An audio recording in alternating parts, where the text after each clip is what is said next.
नमस्कार मित्रांनो, आज लग्नानंतर होईलच प्रेम मालिकेच्या भागात मोठं ट्विस्ट पाहायला मिळणार आहे. आज देशमुखांच्या घरी अचानक काउन्सिलर येतात.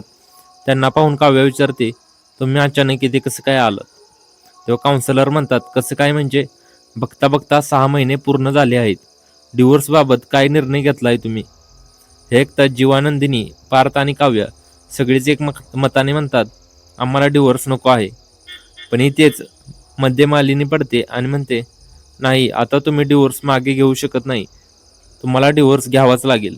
हे ऐकून पार्थ संतापून म्हणतो, आम्हाला हे लग्न हवं आहे, मग आम्ही डिवोर्स का घेऊ? आणि तेवढ्यातच होते धनंजयची धडक एंट्री.